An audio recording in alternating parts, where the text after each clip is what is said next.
Hey everybody, what's up? It is day 14 of this 31 and 31 challenge, and the movie that I have watched today is Kristy.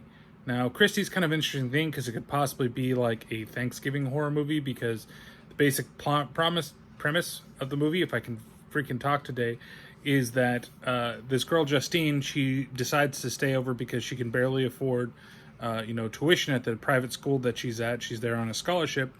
And because she can barely afford that, she can't afford to fly home for Thanksgiving, so she ends up staying at this campus. Meanwhile, there's this crazy like cyber satanic cult that's roaming the countryside, killing random girls and calling them Kristy, even though they may not actually be Kristys. And so they label Justine, and then chaos ensues. Basic premise of the movie.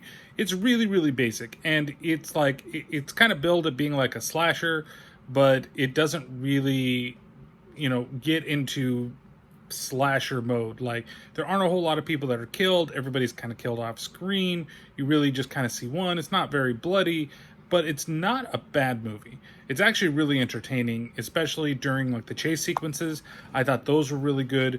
And what's also interesting is that the main person that's chasing after Kristy happens to be a lady. And you don't see many movies like that nowadays, even though this was back in 2014, I believe, when it was originally filmed.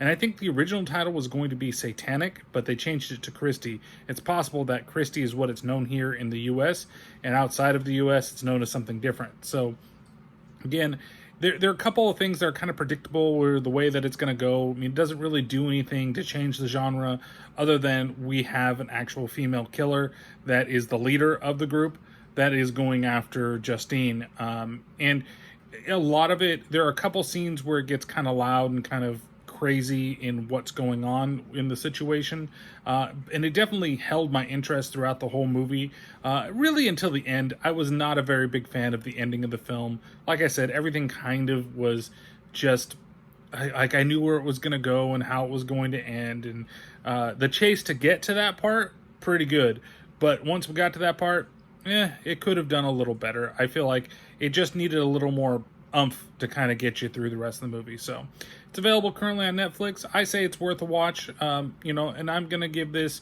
3 out of 5 dog collars. It's entertaining, and it's definitely not a waste of your time. If you saw it and you decided, I wonder what that's about, and you sat and watched it, it's great. Plus, we need more horror movies that are based around Thanksgiving time. So, really short one this time, and make sure that if you enjoy the content, like, subscribe, as well as check out the playlist that's going to be over there. All right, thanks everybody, and we'll see you tomorrow with another one of these 31 Nights of Horror mini reviews. Later.